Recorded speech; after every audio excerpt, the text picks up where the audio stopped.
Hi guys. So it is a Sunday and we are together.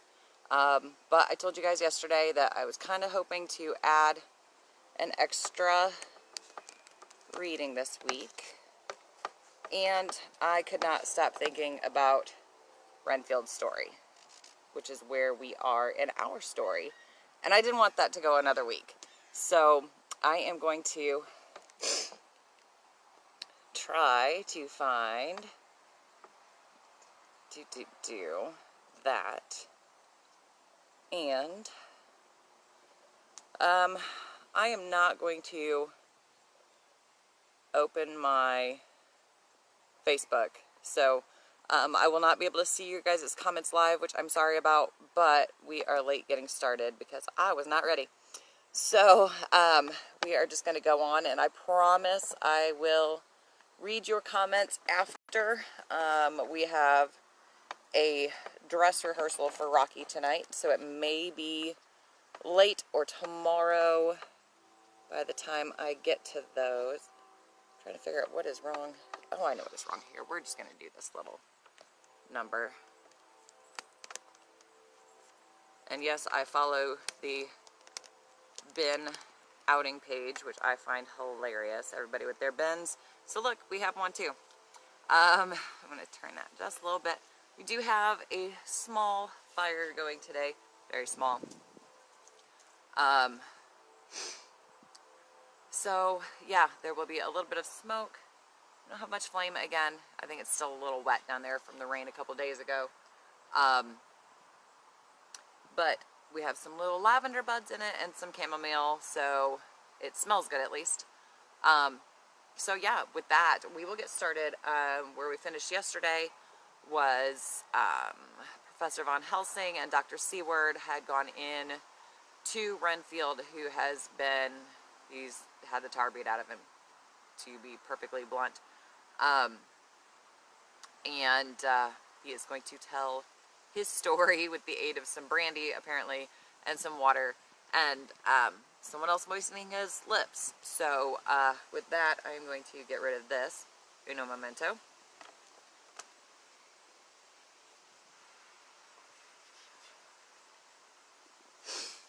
And we'll get started with Renfield's story. As he spoke, Van Helsing's eyes never blinked, but his hand came out and met Seward's and gripped it hard. He did not, however, betray himself. He nodded slightly and said, "Go on," in a low voice. Renfield proceeded. "The master came up to the window in the mist, as I had seen him often before, but he was solid then, not a ghost, and his eyes were fierce like a man's when angry. I wouldn't ask him to come in at first, though I knew he wanted to, just as he had wanted all along. Then he began promising me things, not in words, but by doing them." He was interrupted by a word from the professor.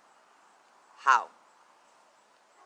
"By making them happen, just as he used to send in the flies when the sun was shining.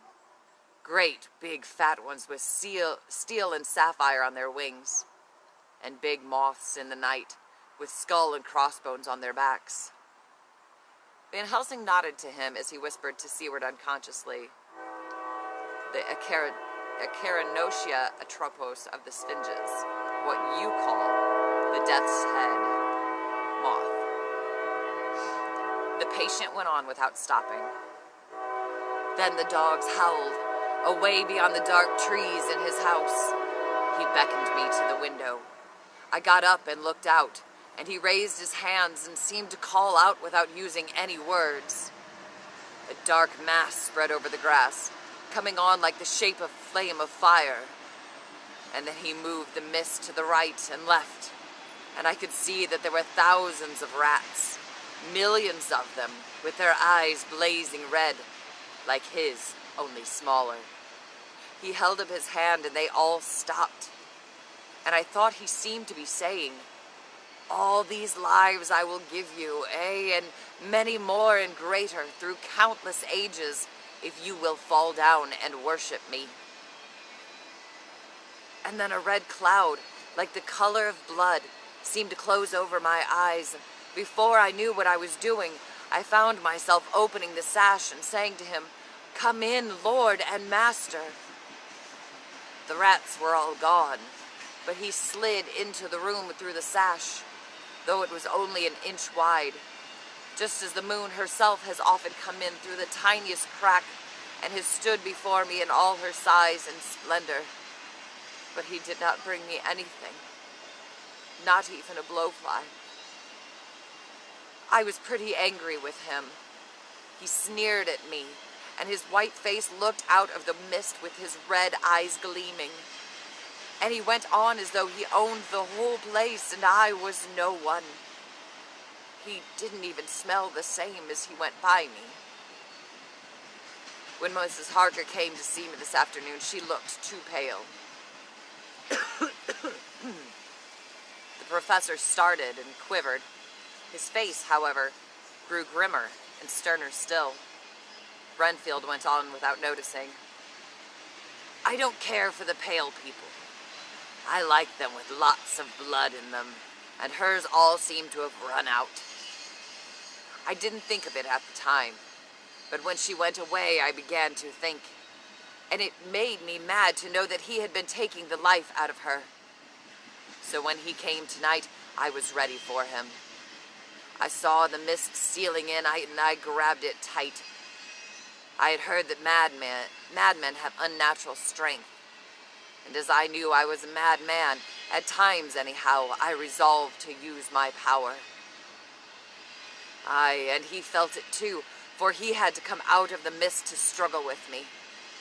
I held tight, and I thought I was going to win, for I didn't mean him to take any more of her life till I saw his eyes. They burned into me, and my strength became like water. He slipped through it, and when I tried to cling to him, he raised me up and flung me down. There was a red cloud before me and a noise like thunder, and the mist seemed to steal away under the door. At last there came a time when it was evident that the patient was sinking fast. He might die at any moment. His voice was becoming fainter, and his breath more stertorous. Van Helsing stood up instinctively. Just then, Renfield's face underwent a remarkable change. Looking past both men, his eyes seemed to light up as he breathed his final words. "Wilhelmina!" His voice more tender than they had ever heard from him. "It's all right. I've come home." In the doorway, they turned and saw Mina standing, pale and emotionless, except for a single teardrop that descended slowly down her cheek. Throughout the institution there was an undercurrent of terror, and simpering sounds from the patients, and nervousness and confusion among the staff. Was it the howling of the dogs mingled with distant thunder, or the agitated voices in the corridor that spoke in muffled tones of crisis? Seward and Van Helsing stood in the archway of the drawing room, where they had gently placed Mina.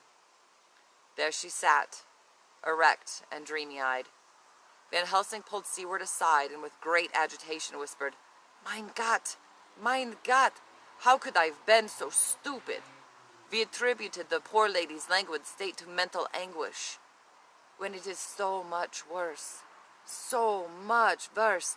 We took Lucy away from him. Now the being set his sights on Mina, and has been assaulting her as she slept. They made a quick consult about the dead body. If the coroner should demand it, there would be a formal inquest. It would never do to put forward the truth, as no one would believe it. As it was, Seward thought that on the attendant's evidence, he could give a certificate of death by misadventure in falling from bed.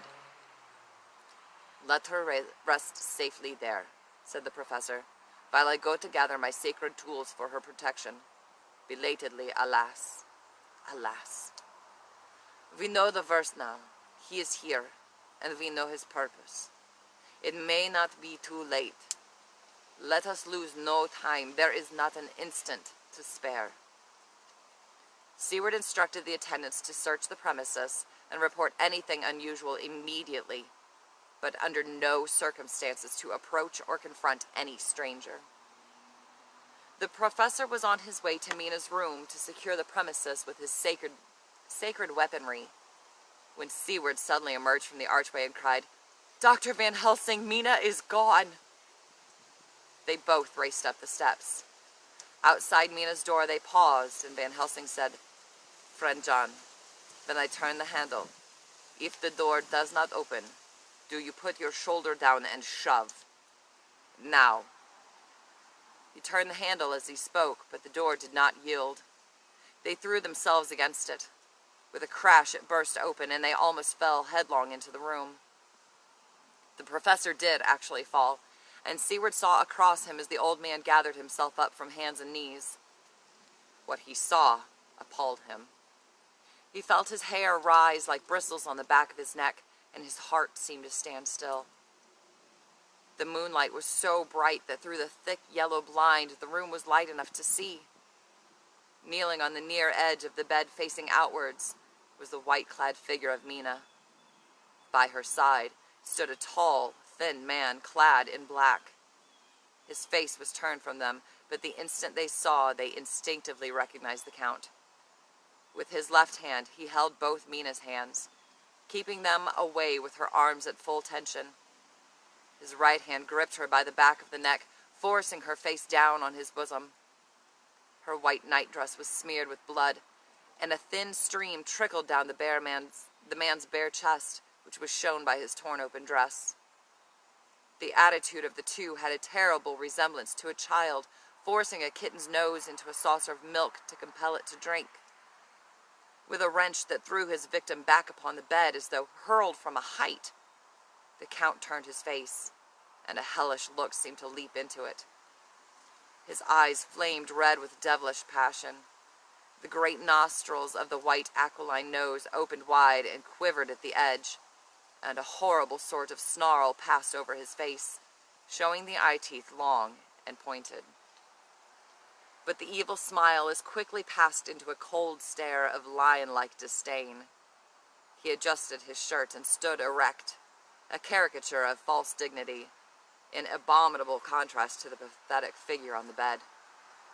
The two men stood paralyzed, as if spellbound. He spoke to them mockingly. "Professor Van Helsing, such an undignified entrance for such a noble adversary. And you, Dr. Seward, who stole from me your best beloved one, let me thank you for providing me this replacement." With grotesque mockery, he swept his arm over Mina. "My bountiful winepress, where more than once my thirst has been appeased." And throwing open his shirt, he proclaimed, "She is now flesh of my flesh, blood of my blood, kin of my kin, the prize bride of all my horde. You think to confound me? You with your pale faces like sheep in a butcher's. My revenge is just begun. I spread it over centuries.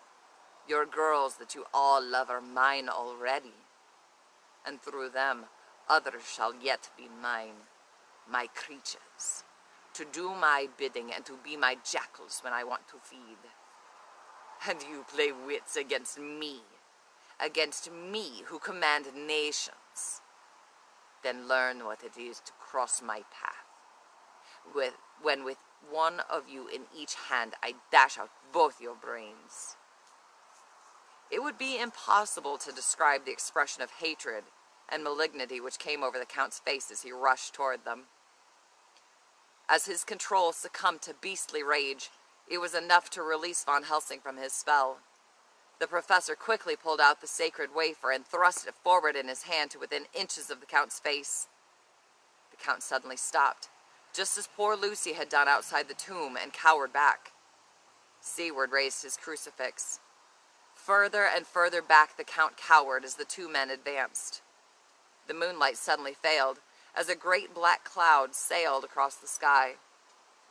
And when the gaslight sprang up under Seward's match, they saw nothing but a faint vapor.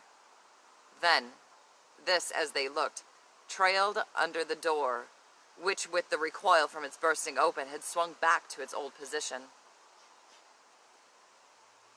For a few seconds, Mina lay in her helpless attitude in disarray. Her face was ghastly, with a pallor which was accentuated by the blood which smeared her lips and cheeks and chin. From her throat trickled a thin stream of blood. Her eyes were mad with terror. Then she put before her face her poor crushed hands, which bore on their whiteness the red mark of the Count's terrible grip, and from behind them came a low, desolate wail, the expression of an endless grief. Professor Van Helsing stepped forward and drew the coverlet gently over her body and said with wonderful calmness, "Do not fear, my dear. We are here. You are safe." And to seaward he added, "He will not be back tonight, for the sky is reddening in the east and the dawn is close. We must work tomorrow." For a space of perhaps a couple of minutes there was silence, and Seward fancied that he could hear the sound of their hearts beating. The professor gently lifted Mina's hand. "Now, Madam Mina, I will prepare your chamber by the placing of things of which we know, so that he may not enter. But now, let me guard yourself. On your forehead I touch this piece of sacred wafer in the name of the Father, the Son, and—" There was a fearful scream so wild, so ear-piercing, so despairing that it almost froze all hearts to hear. As he had placed the wafer on Mina's forehead, it had seared it, had burned into the flesh as though it had been a piece of white-hot metal. The poor darling's mind had told her the significance of the fact as quickly as her nerves received the pain of it. The echo of the scream had not ceased to ring on the air when she rose from the bed and sank on her knees on the floor in an agony of abasement. Pulling her beautiful hair over her face as the leper of old his mantle, she wailed out, "Unclean! Unclean! Even the Almighty shuns my polluted flesh. I must bear this mark of shame upon my forehead until the judgment day." Seward turned away his eyes that ran tears silently. Then Van Helsing said gravely, so gravely that even Mina could not help feeling that he was in some way inspired and was stating things outside himself, "It may be that you may have to bear that mark till God himself see fit, as he most surely shall on the judgment day, to redress all wrongs of the earth and of his children that he has placed thereon. And oh, Madam Mina, my dear, may we who love you be there to see when that red scar, the sign of God's knowledge of what has been, shall pass away and leave your forehead as pure as the heart we know.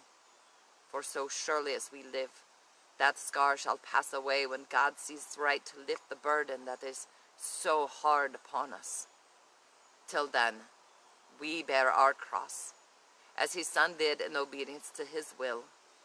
It may be that we are chosen instruments of his good pleasure, and that we assent to his bidding, as that other through scourge and shame, through tears and blood, through doubts and fear, and all that makes the difference between God and man." Shall we move on to part 4? Of course we shall. It's only 3:23. Part 4. Oh, hold on. I'm going to put some more Smelly Goods on here. And it's just a B12 shot. Only because I don't know how long this rehearsal is going to last tonight, guys. Probably a good long time. We do open on Saturday. It is a socially distanced event at Cornerstone. We are going to be in the colonnade instead of the auditorium this year. Masks are absolutely mandatory. So please, if you are planning to come and watch, bring a mask with you. I'm sure they will have some at the door, but just understand, we as performers do not get paid for this. This is something we do because we absolutely love it, especially an annual event like this. So please, please, please, if you are planning to come, just understand that. It's not to be dicks. It's not to be whatever. It is simply for the protection of you guys as our audience members and us as performers. We don't want any of you to have to be out of work and get tested and possibly get sick and all that jazz that comes along with it. So please just bear with us. Let's do the responsible thing this year, and it's still going to be as fun as ever. Zoe is back this year as Frank. If you guys didn't know that, I am going to be playing Columbia, which I think I've posted a picture on Facebook of me in my Columbia costume. I know there's one on Insta. So yeah, let's just be cool. If you guys are going to come, that's awesome, but you will have to wear a mask. We will have chairs set apart, so please don't move them together. Unless, like, somebody from Cornerstone is like, okay, you guys can sit together. Just, let's be awesome this year. Okay, so, back to the story. Sorry, bit of a digression. But now, it's Dracula Part 4. Breakfast was a strange meal to the three of them. They tried to be cheerful and encourage each other. Decisive action was required to kill the monster and save Mina's soul, and time was of the essence. They must strike while Dracula was still unaware that they knew the location of his lair. With any luck, he would be caught napping in his grisly litter and at his most vulnerable. Beyond killed, beyond destroyed, his very essence must be totally obliterated. The tools for this accomplishment lay collected on the table before them. The professor laid them in his bag, one by one, save the greatest weapon of all, their unified, unwavering determination. The professor pulled a large Bowie knife half out of its sheath, momentarily perused it, locked eyes with Mina, and slid it back in. And with a look of uncertainty on his face, placed it in the bag alongside his great Gurkha blade. Seward glanced at Mina. She was of God's army, despite the sign of the devil's illness and the terrible red scar on her forehead. They had been surprised when she had stated so matter-of-factly that she would be accompanying them on their bleak mission. The rising sun had turned her heart from despairing to vengeful. Seward had objected, but the professor saw in this amazing woman a spiritual resilience that was only short of miraculous, along with a strength of will and steel resolve that would not be challenged.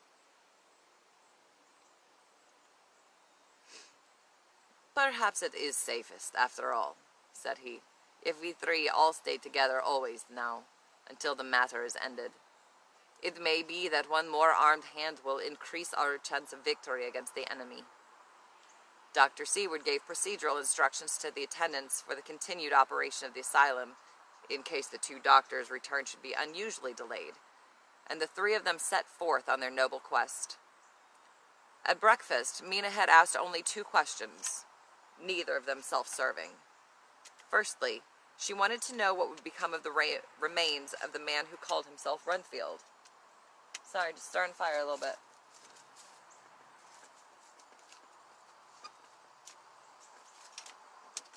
Get some air down in there. There we go. Perfect. Seward explained that there would be an inquest, after which the hospital would arrange a proper interment for the unclaimed body and consult with herself. Secondly, Mina wondered if a diagnosis had been put forth to explain the patient's behavior, to which Professor Van Helsing had responded in this manner. In mental conditions, diagnosis always is in part guesswork. From the so unusual circumstance that surround this poor man's case, we theorize this way. Your husband's so nightmare-like experience in Castle Dracula did bring out his so great strength of will, certainly made strong by thoughts that he must come home to you. He knows he is descending to vampirism, so he makes his conscious soul to withdraw to dormancy, safely behind a new personality that does emerge, whom he names Renfield, who shall absorb all the madness brought by the real-life nightmare, including the sick bloodlust. Through unconscious influence, Renfield's bloodthirsty instinct he keeps at bay, satisfying the insane part of his brain with blood from the tiny living creatures, instead of from the humans. On the voyage at sea, the Count, who needs a servant to guard his sleep during the day, finds his victim will be more valuable in the human state, and feasts instead on the hapless crew. Your husband escaped the curse of vampirism and, we are certain, died a blessed death as a human being, and the hero unsung, who delivered to us, through you, my blessed woman, the knowledge that we need to destroy his and Lucy's murderer.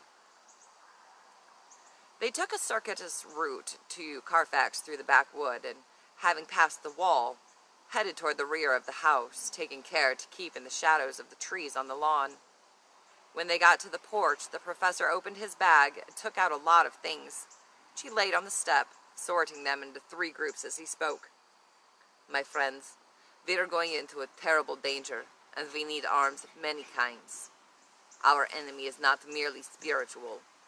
Remember that he has the strength of 20 men, and that though our necks or our windpipes are of the common kind, and therefore breakable or crushable, his are not amenable to mere strength.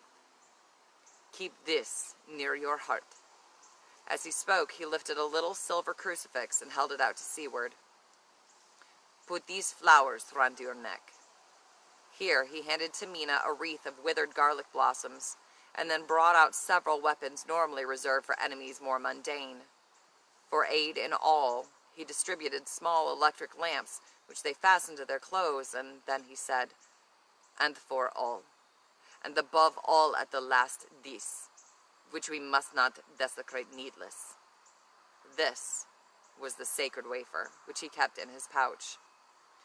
The depleted bag was placed on the porch aside the door, while Seward pulled a ring of skeleton keys from his pocket, attached to which also was the small silver whistle he had used to call the dogs into pursuit of Renfield when the patient had escaped. He tried 1 or 2 keys, his mechanical dexterity as a surgeon standing him in good stead. Presently, he got one to suit. After a little play back and forth, the bolt yielded, and with a rusty clang shot back. He pressed on the door. The rusty hinges creaked, and it slowly opened. The professor was the first to move forward and stepped into the open door. In manus tuas, Domine, he said, crossing himself as he passed over the threshold. Before they closed the door behind him, the professor carefully tried the lock, lest they might not be able to open it from within should they be in a hurry making their exit. To Seward, it was startlingly like the image of the opening of Lucy's tomb. Then they all lit their lamps and proceeded on their search. The light from the tiny lamps fell in all sort of odd forms, as the rays crossed each other or the opacity of their bodies threw great shadows. The feeling that there was someone else among them was common to all 3, as they kept looking over their shoulders at every sound and every new shadow. The whole place was thick with dust. The floor was seemingly inches deep, except where there were recent footsteps, in which one could see marks of hobnails where the dust was cracked. The walls were fluffy and heavy with dust, and in the corners were masses of spider webs whereon the dust had gathered, till they looked like old tattered rags as the weight had torn them partly down. The house floor plan was among the original correspondence Mina had brought from London. The old map was confusing, but gave Seward an idea of the direction to the chapel, so he led the way. After a few wrong turnings, they found themselves opposite a low, arched oaken door, ribbed with iron bands. "This is the spot," said the professor. With a little trouble, they were able to push open the heavy door that decades-long settling of the foundation had tightened. They were prepared for some unpleasantness, for as they were opening the door, a faint, malodorous air seemed to exhale through the gaps. But none of them ever expected such an odor as they encountered. The place was small and close, and the long disuse had made the air stagnant and foul. There was an earthy smell, as of some dry miasma which came through the fouler air. But as to the odor itself, it was not alone in that it was composed of all the ills of mortality and with the pungent, acrid smell of blood. but it seemed as though corruption had become itself corrupt. Every breath exhaled by that monster seemed to have clung to the place and intensified its loathsomeness. "Ugh, how sickening," said Seward. Under ordinary circumstances, such a stench would have brought any enterprise to an end. But this was no ordinary case, and the high and terrible purpose in which they were involved gave them a strength which rose above merely physical considerations. As of one mind, they proceeded into the chamber. Mina suddenly turned and looked out of the vaulted doorway into the dark passage behind them, causing Seward to look too, and for an instant his heart stood still. Somewhere, looking out from the shadow, he seemed to see the highlights of the Count's evil face, the ridge of the nose, the red eyes, the red lips, the awful pallor. It was only for a moment, and when Mina said, "I thought I saw a face, but it was only the shadows," he turned his lamp in the direction and stepped into the passage. There was no sign of anyone, and as there were no corners, no doors, no aperture of any kind, but only the solid walls of the passage, there could be no hiding place, even for him. He took it that fear had helped imagination in both of them, and said nothing. To the left was a large, elaborately carved and bolted door. This was the entry to the chapel from without. The dust on the ground had been much disturbed. The boxed coffin had been brought in this way. Unconsciously, they all moved toward the door. A moment later, Van Helsing stepped back suddenly from a corner which he was examining. The other two followed his movements with their eyes, and they saw a whole mass of phosphorescence, which twinkled like stars. They all instinctively drew back. The whole place was becoming alive with rats. For a moment or two they stood appalled. Then Seward, who had an antidote on call, rushed up to the great iron-bound oaken door. He turned the lock, drew the huge bolts, and swung the door open. Then, taking the whistle from his pocket, he blew a low, shrill call. It was answered from behind the doctor's house by the yelping of dogs, and after about a minute, 3 terriers came dashing round the corner of the house. But even in the minute that had elapsed, the number of rats had vastly increased. They seemed to swarm over the place all at once, till the lamplight, shining on their moving dark bodies and glittering baleful eyes, made the place look like a bank of earth set with fireflies. The dogs dashed on, but at the threshold suddenly stopped and snarled, and then, simultaneously lifting their noses, began to howl in most I don't know how to pronounce this word. Lugubrious fashion. The rats were multiplying in the hundreds. Seward lifted one of the dogs and, carrying him in, placed him on the floor. The instant his feet touched the ground, he seemed to recover his courage and rushed at his natural enemies. They fled before him so fast that before he had shaken the life out of a score, the other dogs, who had by now been lifted in the same manner, had but small prey ere the whole mass had vanished. With their going, it seemed as if some evil presence had departed, for the dogs frisked about and barked merrily as they made sudden darts at their prostrate foes, and turned them over and over and tossed them in the air with vicious shakes. The trio of vampire hunters seemed to find their spirits rise. With the purifying of the deadly atmosphere by the opening of the chapel door, the shadow of dread seemed to slip from them like a robe, and the occasion lost something of its grim significance, until the daylight from the open door drew their attention to the outline of a coffin near the far wall. Mina was the first to approach. As if drawn by invisible bonds, she glided towards it along the dust-free path that had been scraped out by the dragged box. Seward and Van Helsing moved quickly past her. The professor's heart leapt as he stood above the chest, for he felt that the end was coming. He did not know if the thing was imprisoned there or not, or if so, would it awake and elude them, as it might in any of many powerful forms? Would all advantage of surprise attack be lost, and the demon escape with no possibility of capture to spread his curse upon untold victims?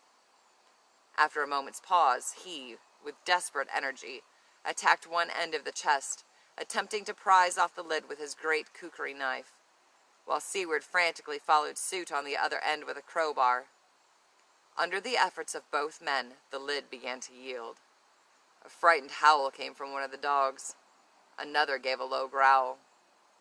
The nails drew with a screeching sound, and the top of the box was thrown back. They saw the Count lying within the box upon the earth. Some rot had fallen from the man-handled lid and scattered over him. He was deathly pale, just like a waxen image, but the eyes were not closed. They glared red with a horrible, vindictive look, and seeing Mina standing at the foot of his coffin in an apparent trance-like state, the look turned to triumph. The undead thing sprung from the coffin with fangs gleaming and lunged for her. The dogs barked insanely. But on the instant came the sweep and flash of Van Helsing's great knife. Mina shrieked as she saw it shear through the Count's throat.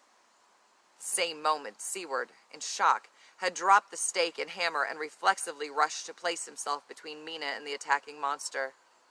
He was too late, and the sharpened stake lay on the ground behind him, thenceforth and forever a purposeless shard of timber, for in his plunge at her, the vampire had impaled his chest directly upon the upheld bowie knife, which Mina gripped before her in two hands that were like the jaws of a vice. It struck deep and point blank through the small, self-inflicted wound over the Count's heart, where with his long, sharp nails he had opened a vein to force-feed her his blood. Before their very eyes, and almost in the drawing of a breath, the whole body of the Count crumbled into dust and fell away from their sight. That death that should have come centuries ago at last asserted itself. One of the dogs approached warily and sniffed the ground. The three stood for a moment, blank and stunned, but so suddenly it was all over. The nightmare had ended. Mina, saint that she was, would always be glad that in that moment of final dissolution, she perceived in the face of the Count a look of peace, such as none could have imagined might have rested there. Just then, the strain of the confrontation, and all that had led up to it, caught up with the old professor and took him to his knees. Seward tried to catch him but missed, and the gallant gentleman fell to the ground, where Mina quickly bent to aid him. "Oh, God!" he cried suddenly, struggling to a sitting posture and pointing to her. "It was worth for this to die. Look! Look!" The sun was now right over the hills, and filtered by the high stained-glass window, the beams fell upon Mina's face, so that it was bathed in golden light. Seward followed the pointing of the professor's finger, and from him broke a deep and earnest amen. All had not been in vain. The purest ivory was not more stainless than her forehead. The curse had passed away. The end! Yay! Okay, so, yay. First of all, I love this story, and I'm glad we found an abridged version. So, Halloween is 2 weeks from yesterday. So, we have two more readings. What do we want to do? Do we want to go back to Edgar Allan Poe just for right before? Do we want to read some Hawthorne? Some King? Maybe? You guys tell me in the comments. Let me know what you want to read or find or reread. We could do Mask of the Red Death again. We did that way back early. I don't know if it's super appropriate, but we're not.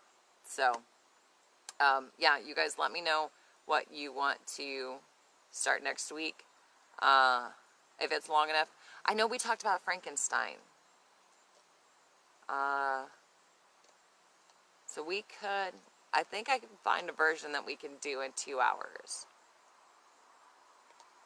But if we have to get together next Sunday again to fit a third in to make sure everything is cool by Halloween, I'm totally cool with that. So, yeah, you guys let me know in the comments. Or if you're watching this on Insta, leave comments there too, because I will check. And whatever seems to have the most comments, requests, suggestions, I don't know, we'll look for. We will find it. And we'll get back together again next Saturday. Thank you guys for getting together with me on a not typical day. I think that's is that 2 Sunday readings this month? Because, yes. Because we missed one at the beginning of the month because I was busy. And I'm sorry. But we caught it up. And now we have finished Dracula. And maybe I will look to see approximately how long. Although, what else is in this? I think this has the Invisible Man and Frankenstein. I forgot. I was trying to figure out why we were so many pages in. So yeah, if you guys want to do something out of this, maybe both. Maybe we save the Invisible Man for November. I don't know. Whatever you guys want to do. So let me know. I'm going to get off of here and start covering up my eyebrows. And trying to figure out how long it actually takes me to get into Columbia's makeup. That may go on my YouTube page. I don't know. Lots of stuff to play with today. So I will see you guys later. Have a wonderful Sunday. And I'll see you soon. Bye.